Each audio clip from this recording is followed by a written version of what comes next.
Good morning girls.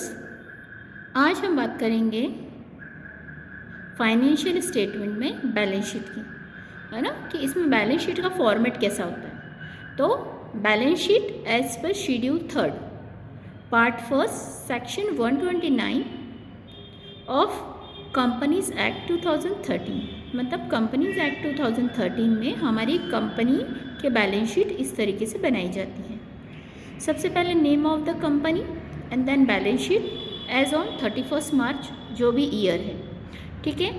Then इसमें हमारे column होते हैं particulars, note number, figures as the end of current year and figures as the end of previous year, ठीक है। Current year और previous year के हमारे पास इसमें डाटा रहते हैं। सबसे पहले आता है इक्विटी एंड लाइबिलिटीज़, है ना। इसमें हमारी सबसे पहले हमें इक्विटी और लाइबिलिटीज़ पता चलती है। फर्स्ट है शेयर होल्डर फंड, है ना। अब हमारा शेयर होल्डर फंड कितना है, करंट ईयर का और प्रीवियस ईयर का, ठीक है। उसमें share capital, reserve and surplus. Reserve and surplus आपको सभी को पता है, हमारे पास में जो भी रिजर्व है या कोई सरप्लस के रूप में हमारे पास अमाउंट रखा है या प्रॉफिट के रूप में, वो हम इसमें शो करते हैं, ठीक है। फिर है money received against share warrant, है ना। शेयर वारंट के थ्रू हमारे पास में कोई मनी रिसीव्ड हुई है ना। आपको पता है फोरफीचर करते हैं हम, ठीक है।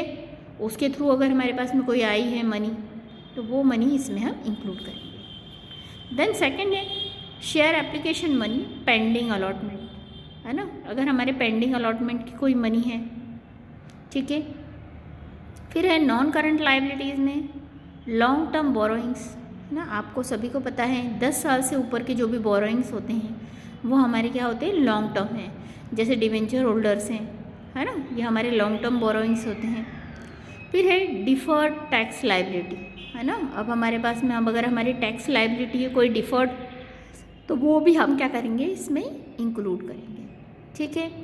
अदर लॉन्ग टर्म लाइबिलिटीज़, अगर हमारे पास में अदर और भी कोई लॉन्ग टर्म लाइबिलिटीज़ है तो इसको भी हम इसमें इंक्लूड करेंगे, ठीक है।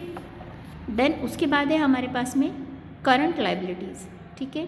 अब करंट लाइबिलिटीज़ हमारी कौन कौन सी हैं, ठीक है। जैसे शॉर्ट टर्म बोरोइंग्स, ठीक है। 1 दिन से लगा करके 365 दिन तक का जो हमारा बोरोइंग्स है वो शॉर्ट टर्म बोरोइंग्स कहलाता है, ठीक है। तो वो हम इसमें इंक्लूड करेंगे। फिर है ट्रेड पेबल्स, ठीक है। इसमें हमारे ट्रेड पेबल्स जो भी हैं उसको हम इंक्लूड करेंगे। And then other current liabilities, ठीक है। और दूसरी कोई हमारे पास करंट लाइबिलिटीज़ है तो वो हम इसमें इंक्लूड करेंगे। फिर है शॉर्ट टर्म प्रोविज़न्स, अगर हमने कोई शॉर्ट टर्म के लिए प्रोविज़न बनाया है ना, जैसे हम डेटर्स वगैरह के लिए जो प्रोविज़न करते हैं, इस तरीके का हम कोई छोटा शॉर्ट टर्म का प्रोविज़न कर रहे हैं तो वो भी आपको इसमें शामिल करना है। तो ये तो हो गई हमारी इक्विटी एंड लाइबिलिटीज़ वाली पोर्शन, ठीक है। और इसका हम टोटल लगा देंगे। फिर आता है हमारा सेकंड, आपको सभी को पता है हम बैलेंस शीट में सब असेट्स भी लिखते हैं, है ना। एक साइड हमारी लाइबिलिटीज़ प्लस कैपिटल होती है तो दूसरी साइड हमारी असेट्स होती हैं, ठीक है।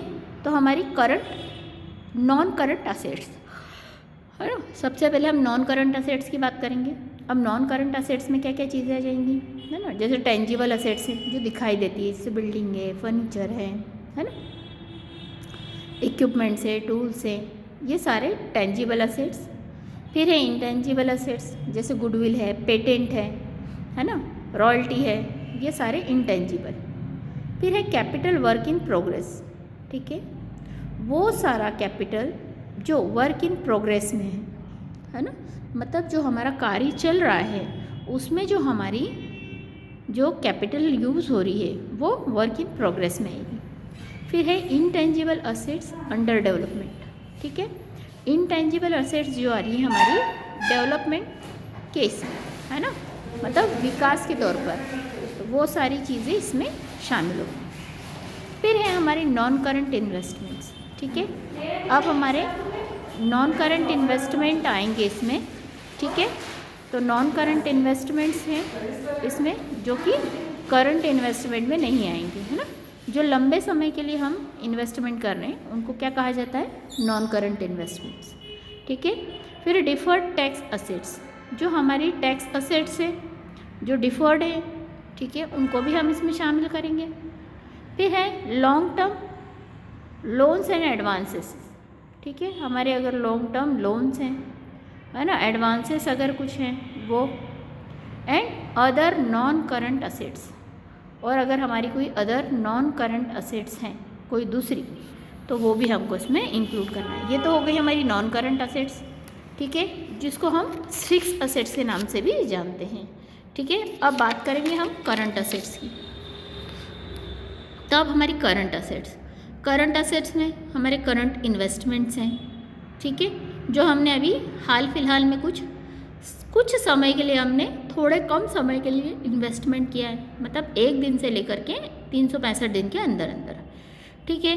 फिर उसके बाद है इन्वेंट्रीज, ठीक है, कोई स्टॉक वगैरह है ना, क्लोजिंग स्टॉक, उसको इन्वेंट्रीज में शामिल किया जाता है, ये भी हमारी क्या है, असेट्स है। ट्रेड रिसीवेबल्स, है ना, अगर हमको कोई ट्रेड रिसीवेबल प्राप्त हुआ है ना, किसी ने बोला है हमको कि भाई वो इतने समय बाद पेमेंट कर देगा, तो ट्रेड रिसीवेबल भी क्या है, हमारी असेट्स है, उसको भी हम इसमें इंक्लूड करेंगे। फिर कैश एंड कैश इक्विवेलेंट्स, ठीक है, कैश और कैश इक्विवेलेंट्स हैं वो भी इसमें शामिल होंगे, ठीक है। फिर है short term loans and advances, है ना, और शॉर्ट टर्म लोन है कोई, है ना, थोड़े समय का, या एडवांसेस हैं, उसको भी हम इसमें शामिल करेंगे। फिर है अदर करंट असेट्स, कोई अदर आपकी करंट असेट्स हैं, उसको भी हम इसके अंदर शामिल करेंगे और इसकी हम टोटल कर देंगे, ठीक है। तो यहाँ हो गई हमारी बैलेंस शीट का फॉर्मेट कंप्लीट हो गया, ठीक है। अब हम बात करेंगे इसके न्यूमेरिकल क्वेश्चंस।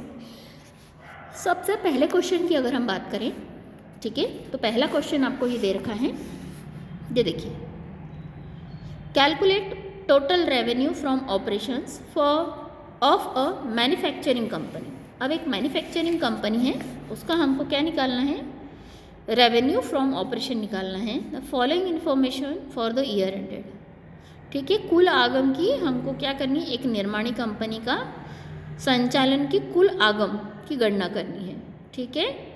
तो अब हमको दे रखा है sale of finish goods, scrap, फिर है सेल्स रिटर्न, फिर इंटरेस्ट रिसीव्ड ऑन सिक्योरिटीज़ और इनकम टैक्स रिफंड, ठीक है।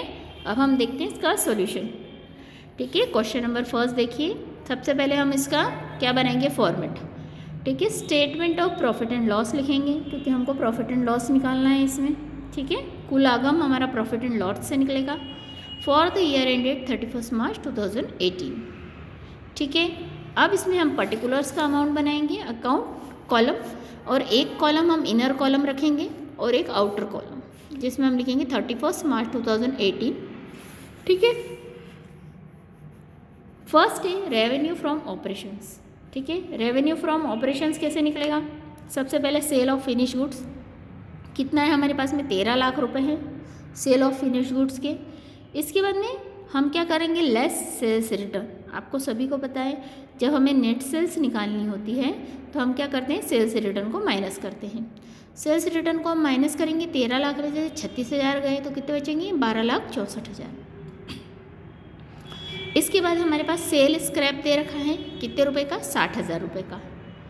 फिर है हमारी अदर इनकम, अदर इनकम में हमारे पास क्या क्या है, इंटरेस्ट ऑन इन्वेस्टमेंट है 19,200 का, and refund of income tax, income tax से हमारे पास में इतना रिफंड आया है 4,800। इनको सबको हम प्लस कर देंगे, ठीक है, तो ये आया 24,000, है, मतलब टोटल हमारे पास में जो इनकम आएगी कितनी होगी, 13,48,000, ठीक है। ये तो हो गया क्वेश्चन नंबर फर्स्ट। देन हम बात करेंगे क्वेश्चन नंबर सेकंड की। अब देखिए question number second, calculate total revenue from operations Kuber finance limited. Kuber finance limited एक कंपनी है, इसका हमको संचालन से कुल आगम की गणना करनी है, ठीक है। ये भी सेम वही क्वेश्चन है ना। इस पे ऋण पे ब्याज दे रखा है हमको 9 लाख, विनियोगों पर प्रॉफिट दे रखा है, भूमि की बिक्री पर लाभ दे रखा है, भवन की बिक्री पर लाभ, फिर है विविध आय, फिर है कमीशन जो हमको कमीशन मिला है, और डिविडेंड जो हमको रिसीव्ड हुआ है, ठीक है। तो अब हम इसका सॉल्यूशन देखते हैं, ठीक है। देखिए इसमें सबसे पहले हमको क्या बनाने पड़ेंगे, नोट्स टू अकाउंट्स बनाने पड़ेंगे। नोट्स टू अकाउंट्स यानी एक रफ वर्क होता है जिसको हम कैलकुलेशन के लिए इस्तेमाल करते हैं। ठीक है, सबसे पहले हम रेवेन्यू फ्रॉम ऑपरेशंस निकाल लेंगे। आपको सभी को पता है कि हमको इनकम क्या हुई है, हम वो निकालेंगे पहले। ठीक है, सबसे पहले इंटरेस्ट ऑन लोन गिवन है 9 लाख रुपए, है ना, हमने इंटरेस्ट ऑन लोन लिया है 9 लाख रुपए का। फिर हमको कमीशन मिला 5,000 रुपये, प्रॉफिट ऑन इन्वेस्टमेंट है 75 और डिविडेंड हमको मिला है। मतलब टोटल हमारे पास में कितना आया है अभी 10,08,000। ठीक है, रेवेन्यू फ्रॉम ऑपरेशंस। और अदर इनकम हमारे पास कितनी है, profit on sale of building 3,60,000 और मिसलेनियस इनकम 2,000, तो 3,62,000 है ना। तो रेवेन्यू फ्रॉम ऑपरेशन के थ्रू हमारे पास में कितने आ रहे हैं 10,08,000। ठीक है, और ये अदर इनकम हो गई। तो अब हम देखेंगे हमारा क्वेश्चन। सबसे पहले हम कॉलम बनाएंगे statement of profit and loss of Kuber finance limited. ठीक है, अब ये लिख दिया हमने particulars note number 31 March 2018 and 31 मार्च 2017। ठीक है, हमारे पास 17 का कोई डाटा नहीं तो हम डैश लगा देंगे। फर्स्ट रेवेन्यू फ्रॉम ऑपरेशन 10,08,000 है एंड अदर इनकम 3,62,000। तो टोटल हमारा कितना हो गया, total revenue from operation 1 and 2 को हम प्लस कर देंगे तो कितना हो जाएगा 13,70,000। ठीक है, इसके बाद हम क्वेश्चन नंबर 3 करते हैं। ये देखिए 31 मार्च को नगीना लिमिटेड की पुस्तकों में हमारे पास में लाभ हानि विवरण तैयार कीजिए, है ना। अब इसमें लिखा है नोट्स बनाना आवश्यक नहीं है ना। आप चाहे तो नोट्स बना भी सकते हो, आप चाहो तो नहीं भी बनाओ तो भी चलेगा। ठीक है, जो अभी हमने नोट्स बनाए थे इसमें। ठीक, अब इसमें देखिए हमको दे रखा है purchase of sale in trade, sales of goods, opening stock, closing stock, salaries, bonus, gratuity, furniture, है ना, इंटरेस्ट पेड ऑन डिबेंचर, ये दे रखा है। अब हम शुरू करते हैं हमारा क्वेश्चन। सबसे पहले हम वर्किंग नोट तैयार करेंगे, है ना। चेंज इन इन्वेंट्रीज, अब हमारे पास चेंज इन इन्वेंट्रीज कितनी दे रखी थी 1 लाख है और उसमें से हमने 75,000 रुपये हमारा क्लोजिंग है, तो हमने माइनस किया तो कितने हैं 25,000। और एम्प्लॉयज़ बेनिफिट निकालेंगे हम, salary plus bonus plus gratuity. Salary 3 lakh है, बोनस 30,000 है और ग्रेजुटी 25,000 है, तो टोटल कितना हुआ 3,55,000। अब हम बात करेंगे इसके फॉर्मेट की। Nagina limited statement of profit and loss for the year ended 31 मार्च 2018। ठीक है, सबसे पहले रेवेन्यू फ्रॉम ऑपरेशंस हमारे आ गई कितनी है 15 लाख रुपए। अदर इनकम हमारे इसमें हमको कुछ भी नहीं दी है। ठीक है, तो हमारा revenue first and second plus करके कितना हो जाएगा 15 लाख। अब हम बात करें एक्सपेंसेस की, तो purchase of stock in trade हमारे पास कितने हैं 6 लाख रुपए हैं। ठीक, फिर चेंज इन इन्वेंट्रीज है ना, ये कितने हैं -25,000 है, तो हमने इसको ब्रैकेट में किया। अगर हम ब्रैकेट में कोई संख्या को लिख देते हैं तो उसका मतलब होता है ये माइनस ही है। ठीक है, फिर है एम्प्लॉयज़ बेनिफिट एक्सपेंसेस 3,55,000 है, जो अभी हमने ऊपर वर्किंग नोट में निकाले। फिर है finance cost 5,000, depreciation and amortisation, ठीक है 10,000। फिर है टोटल एक्सपेंसेस 9,45,000 हो गए, तो प्रॉफिट बिफोर टैक्स से 3 - 4 यानी 5,55,000 हो गए। तो यहाँ पे आपके क्वेश्चन नंबर 3 कंप्लीट हुआ। अब हम नेक्स्ट वीडियो में हम आगे का शुरू करेंगे क्वेश्चन। Thank you girls.